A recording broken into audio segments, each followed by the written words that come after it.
माँ ने कहा शादी कर लो, शादी के बाद सपने पूरे कर लेना। शादी के बाद हस्बैंड ने कहा अब सपने वपने भूल जाओ, घर संभालने का टाइम है। यूट्यूब खोला तो दोस्तों ने कहा यूट्यूब ये तो टाइम वेस्ट है। ऐसा ही कुछ आपके साथ हुआ है? मैं इस सब से गुजर चुकी हूँ। मैं बहुत ज़्यादा इमोशनली डिपेंडेंट थी सब पर। कोई भी डिसीजन खुद नहीं ले पाती थी। हर वक्त यही सोचती थी कि किसी को बुरा ना लग जाए। हर किसी की एक्सपेक्टेशंस को मीट करने में लगी रहती थी। हर क्रिटिसिज्म को दिल पर लेती थी। लेकिन अब नहीं। ये मेरी 5 साल की जर्नी है जो मैं आपके साथ शेयर करूँगी। 6 स्टेप्स बताऊँगी जिन्होंने मुझे इमोशनली इंडिपेंडेंट बना दिया है, स्ट्रॉन्ग बना दिया है, कॉन्फिडेंट बना दिया है। अपने डिसीजंस खुद लेती हूँ बिना गिल्टी फील किए, और हर वक्त ये नहीं सोचती रहती कि कोई मेरे बारे में क्या सोच रहा है। तो नमस्ते, चटोरी चेतना में आपका स्वागत है। ये इमोशनल इंडिपेंडेंस वाला वीडियो शुरू करते हैं। सबसे पहले ना मैं अपनी कहानी आपके साथ शेयर करूंगी। आपको रिलेटेबल लगेगी और ये भी समझ आएगा कि आप अकेले नहीं। Perfect daughter, perfect wife, perfect daughter in law, perfect friend, ये थी मैं। एटलीस्ट रोज जो सुबह उठ के मेरा गोल यही होता था कि मैं अपने हर रिलेशन में अपना बेस्ट दूं। और इस चक्कर में नो तो मेरी डिक्शनरी में था ही नहीं। दोस्ती के केस में क्या हुआ उस पर मेरा अलग वीडियो है, नो फ्रेंड्स वाला वीडियो। इस वीडियो के लास्ट में डाल दूंगी, वो आप अलग से देख लेना। रिश्तेदारी के केस में, रिलेटिव्स के केस में क्या हुआ क्लोजेस्ट लोगों के साथ, वो मैं अभी शेयर करूंगी।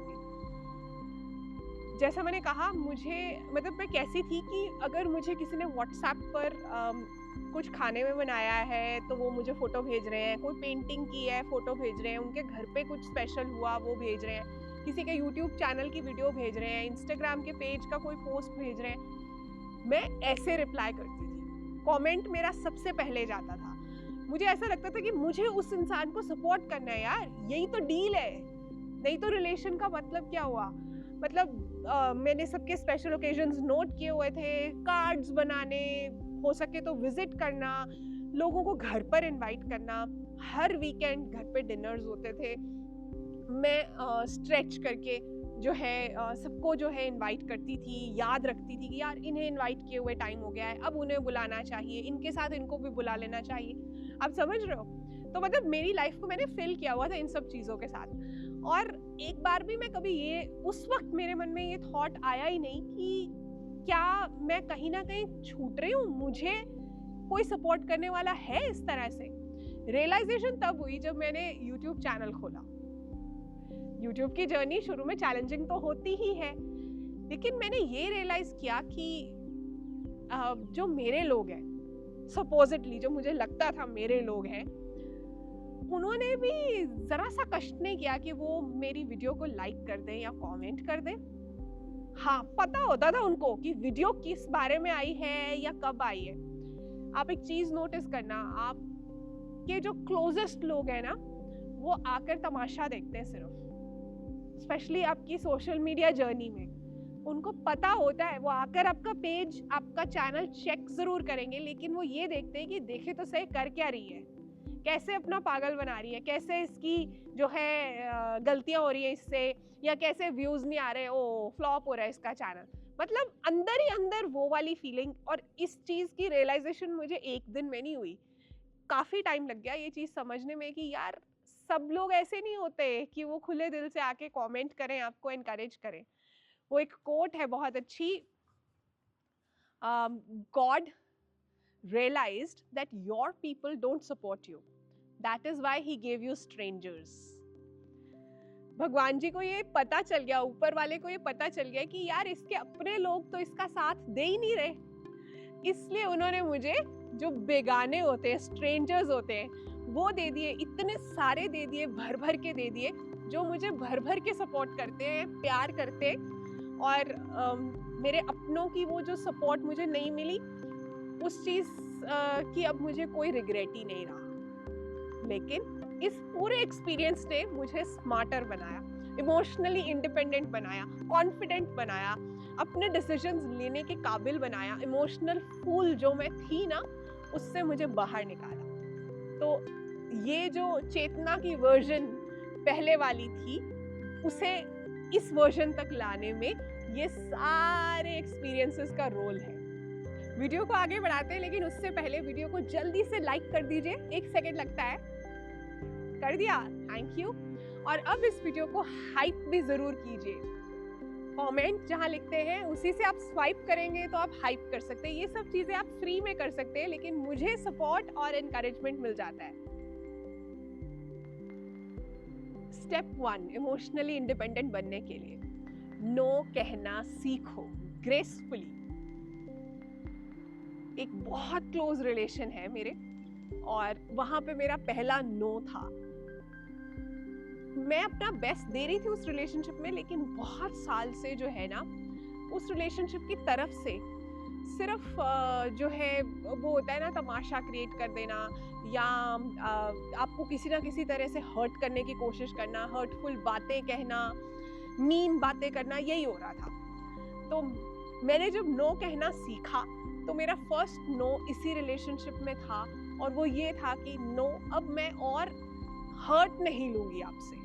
अब वो रिलेशनशिप एक मियर फॉर्मेलिटी बनकर रह गया है, लेकिन मैं बहुत कॉन्फिडेंट फील करती हूँ। और ऐसा भी लगता है कि लाइफ में जो है एक टॉक्सिसिटी तो खत्म हुई। शुरू में गिल्टी फील होगा आपको जब आप ना कहोगे ना, जैसे कि आज मैं फोन नहीं कर सकती, मैं बिजी हूँ, इतना कहने में भी ना आपको गिल्टी फील होगा। हो सकता है आपको ये भी लगे कि मैंने कुछ गलत तो नहीं कर दिया। 21 डेज तक ये चीज प्रैक्टिस करना। ऑफ कोर्स मैं ये नहीं कह रही कि हर वक्त नो नो नो फेंकते जाना है, लेकिन जहाँ जेन्युइनली ना चाहते हो आप, वहाँ आपको कहना आना चाहिए। 21 दिन तक ये प्रैक्टिस करोगे ना, आपकी हैबिट बन जाएगी और आपको समझ में आ जाएगा कि कहाँ मुझे नो कहना है, और आप नो कह पाओगे। जैसे अभी आप हाँ हाँ हाँ कहते होगे ना। अब स्टेप 2, हम खुद से बात करते, आपको उस बात करने के तरीके को चेंज करना है। ये सोचने की बजाय कि वो मेरे बारे में क्या सोचता है, कहीं वो मेरे बारे में बुरा तो नहीं सोच रहे, आपको ये कहना है कि मैं क्या डिजर्व करती हूँ। आपको खुद से ये पूछना है, आपको खुद से ये कहना है कि मेरा डिसीजन मेरे लिए ठीक है, या मैं बहुत अच्छा कर रही हूँ। इस तरह से बात करनी है। कहीं गड़बड़ हुई है तो आपको ये नहीं कहना कि चेतना तू तो फालतू है, तेरे से कुछ होता ही नहीं। आपको ये कहना है कोशिश की, जो गड़बड़ हुई रीजन समझ आ गया, अब अगली बार बेटर ट्राई करना है चेतना। इस तरह से बात करनी है, जैसे कि आप अपने बहुत अच्छे दोस्त के साथ बात करते हो ना। रोज रात को अपने जर्नल में एक विन को सेलिब्रेट करके सोया करो। जर्नल मतलब डायरी। कैसे लिखते हैं, क्यों लिखते हैं, क्या फायदे हैं, कितनी तरह की जर्नलिंग है, इस पर मेंबर्स के लिए वीडियोस है मेरी। आप भी मेंबर बन सकते हो। 119 रुपीज पर मंथ में मेंबरशिप ओपन है चटोरी चेतना पर। लिंक डिस्क्रिप्शन और पिन कमेंट में दे दूंगी, या ज्वाइन पर क्लिक कर लेना। और बहुत से और भी फायदे हैं मेंबरशिप के, आप मेंबर बनोगे तो आपको समझ आ जाएगा। तो रोज रात को सोने से पहले आपको एक चीज जो आपने पूरे दिन में, मतलब जिस चीज में आप जीत गए आपके हिसाब से, आपको वो लिखकर सोना है। ओवरऑल खुद से कभी भी पेसिमिस्टिक बातें, गलत बातें, नेगेटिव बातें नहीं करनी है। अब स्टेप 3 क्या है? अपनी लाइफ से एनर्जी वैम्पायर्स को कट करो। एनर्जी वैम्पायर्स मतलब जो आपके अंदर की ऊर्जा को ना चूस लेते हैं, जिनसे बात करने के बाद ऐसा लगता है कि यार मतलब सर घूमता है, और ऐसा लगता है कि मैंने पता नहीं सारा दिन कितना काम किया है। एक अजीब सी खोखली सी फीलिंग आती है। होते हैं ना ऐसे लोग। कैसे होते हैं ऐसे लोग? जो कि कंपैरिजन्स करते हैं, नेगेटिव बातें करते हैं, गॉसिप करते हैं, आपको कहेंगे तेरे बारे में ना उसने ये कहा था, या मैं तुझे एक बात बता रहा हूँ वो बताई मत किसी को। ऐसी वाली बातें, जो कि जो बातें ना मतलब आपको आफ्टर टेस्ट आ जाता है, पता चल जाता है कि यार ये बात सही नहीं हुई। ऐसे वाले लोगों को ना आपको अपनी लाइफ से कट करना है। नहीं कट कर सकते हो तो डिस्टेंस क्रिएट करना है। मैं बिजी हूँ ये कहकर उन्हें कॉल्स कम करनी है। आप कम करोगे तो वो भी कम कर देंगे। इस तरह से धीरे धीरे आपको इग्नोर करना आना चाहिए। उन्हें समझ आ जाएगा कि अब आपकी जो है वाइब्रेशन मैच नहीं कर रही है।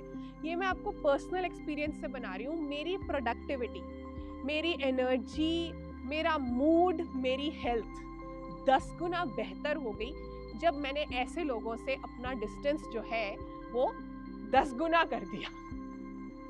मतलब कई बार ऐसा होता है, बहुत क्लोज रिलेशन है आपका, तो आप पूरी तरह से शायद कट नहीं कर सकते, कहीं ना कहीं तो सामना हो ही जाता है, लेकिन इतना कम कर दो कि बस अब वो आपके दायरे से कहीं बाहर हो जाए, वो अपना अलग सर्कल ढूंढ ले, जो मर्जी करे, लेकिन एटलीस्ट आपको छोड़ दे।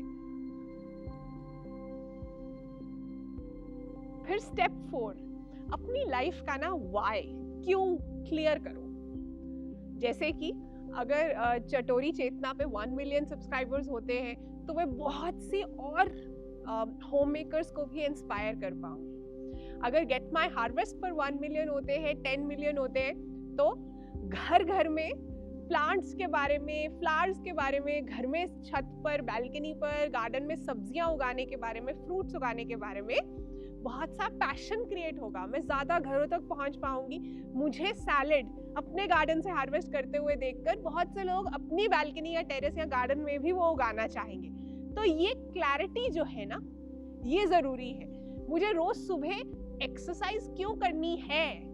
ताकि जब मैं 40, 50, 60, 70, 80 साल की हूँ तो मेरे घुटनों में थोड़ी जान बच जाए, मैं अपने काम इंडिपेंडेंटली कर पाऊँ। तो क्यों जो है ना, और इसी तरह से मुझे रात में देर से क्यों नहीं सोना है, आपको पता होना चाहिए क्या होगा, या मुझे पैसे क्यों वेस्ट नहीं करने हैं, वेस्ट करने से क्या होगा। तो ये जो क्यों है, अगर आपने ध्यान से बैठकर सोच लिया ना, फिर हो ही नहीं सकता कि आप उल्टे रास्ते पर चल पड़ो। अब है स्टेप 5, सेलिब्रेशन करने का अपना तरीका बनाओ, जो आपके दिल को सही लगता है। हो सकता है कि कुछ साल पहले तक कोई और तरीका सही लगता था, अब कुछ और सही लगता है, तो उस तरह से करो। छोटी छोटी चीज़ों को, छोटी छोटी विन्स को सेलिब्रेट करो। आपकी वीडियो में पहली बार 10,000 व्यूज़ आए तो उसको सेलिब्रेट करो। और सेलिब्रेट कैसे करना है, ज़रूरी नहीं है कि बाहर जाकर किसी महंगी जगह पर खाना ही खाना है। ये सेलिब्रेशन का तरीका आजकल आपको व्हाट्सएप के स्टेटस पर, सोशल मीडिया पर बहुत से लोग दिखाएंगे। अच्छे अच्छे कपड़े पहनकर किसी महंगे से होटल में खाना खाना, यही तरीका है बर्थडे मनाने का, एनिवर्सरी मनाने का, ये केक काटने का। ये सब हमारे कल्चर में कहाँ है? ये सब तो ये सब इंग्लिश इंस्पायर्ड कल्चर है। वेस्टर्न कल्चर में केक काटते हैं लोग। तो अभी जैसे हमारी एनिवर्सरी थी तो मैंने 4 पेड़ लगाए, वो मेरा तरीका था सेलिब्रेट करने का। तो इस तरह से जो आपको सही लगे वो करो, लेकिन करो ज़रूर। और वो कहते हैं कि अपनी तुलना आप किसी और के साथ मत करो। खुद की लाइफ को, आप कैसे दिखते हो, आपकी लाइफ में क्या है क्या नहीं है, ये सब भी यूनिक बनाता है आपको। आप नायाब हो। मेरे जैसा नाक, मेरी जैसी आंखें, मेरे बाल, मेरे जैसा घर, मेरे जैसा परिवार और किसी का नहीं है। और ये चीज़ स्पेशल है। मुझे इस चीज़ को हमेशा याद रखना है और ऊपर वाले का थैंक यू करते रहना है कि उन्होंने मुझे ये सब दिया, क्योंकि हर किसी के पास थैंक यू करने के लिए बहुत कुछ होता है। अभी final step, relapse recovery. Relapse क्या होता है? रिलैप्स जब कोई सिगरेट पीनी छोड़ता है, कोई तंबाकू खाना छोड़ता है, तो ऐसा होता है कि कुछ दिन तो वो छोड़ पाते हैं, फिर दोबारा से मन कर पड़ता है। कुछ ना कुछ ऐसी गड़बड़ होती है। इसी तरह से ये जो आदतें मैंने बताई है ना, जब आप इन्हें अडॉप्ट करोगे तो हो सकता है कि कोई दिन ऐसा आएगा जब आप अपने लक्ष्य से भटक जाओगे। हो सकता है कुछ गड़बड़ कर लोगे, किसी टॉक्सिक इंसान को फ़ोन कर लोगे। हो सकता है कि आप सोशल मीडिया के बताए हुए किसी चीज़ से इन्फ्लुएंस होकर गड़बड़ पे चल पड़ोगे। तो क्या करना है आपको? पॉज, डीप ब्रीथ, गहरी सांस लेनी है और खुद से पूछना है व्हाई। क्यों मैंने फोन की एडिक्शन छोड़ी थी? क्यों मैंने सिगरेट पीना छोड़ा था? आपको जब वो व्हाई याद आएगा तो फिर आप दोबारा से खुद को माफ करके सही रास्ते पर चलने की कोशिश करोगे। तो ये 6 स्टेप्स हैं जिन्हें आपको आंख बंद करके फॉलो करना है। थोड़ा बहुत जो है गलतियां होंगी, खुद को माफ करना है और फिर पॉजिटिव डायरेक्शन में चल पड़ना है। वो कहते हैं ना, जिंदगी बहुत महंगी है जनाब, इसे मतलबी लोगों पर बर्बाद मत कीजिए। तो मतलबी लोग मुझे लगता है कि हमारे आसपास हर किसी को ही हमसे मतलब होता है, तो फिर इसका मतलब लोगों पर बर्बाद करनी ही नहीं है। अपने गोल की तरफ चलना है, एक लक्ष्य बनाइए और उस पर अपनी लाइफ का टाइम जो है लगाइए। साथ साथ में जो अच्छे लोग मिले उन्हें संभाल कर रखना है। बहुत किस्मत वाले हो अगर आपके आसपास कुछ ऐसे लोग हैं जो आपको अनकंडीशनली प्यार करते हैं, अनकंडीशनली सपोर्ट करते हैं। ये स्टेप्स के साथ मेरी 5 साल की जर्नी जो है ना, मैं आपके साथ अगर जल्दी से बता दूं तो 5 साल पहले जब मैं अपना जर्नल खोलती हूँ और जैसी मैं थी, अब मुझे हैरानी होती है कि मैं इतनी कमजोर थी, मेंटली इतनी वीक थी, फिजिकली भी वीक थी, और अब कॉन्फिडेंस निकलता है मेरे उन पेजेस में से जब मैं लिखती हूँ, मेरे थॉट प्रोसेस में से। मैंने 3 सक्सेसफुल चैनल्स बना लिए हैं। गेट माय हार्वेस्ट पर मिलियन सब्सक्राइबर्स होने वाले हैं। गार्डनिंग का चैनल है, चटोरी चेतना आप देख रहे हो। चेतना भला व्लॉग्स मेरा लेटेस्ट चैनल है नेचर लवर्स के लिए। वैसे मेरी यूट्यूब की जर्नी, और अगर किसी और को भी शुरू करना हो तो वो वीडियो मैं इस वीडियो के लास्ट में डाल दूंगी, आप वो देख लेना। और इस वीडियो को ज़्यादा से ज़्यादा शेयर करना है, लाइक हाइप तो करना ही है, और अगर सब्सक्राइब कर रहे हो ना तो बेल आइकन के बिना कोई फ़ायदा नहीं है, सभी नोटिफिकेशंस भी ऑन रखना। अपना ध्यान रखिए, बाय बाय।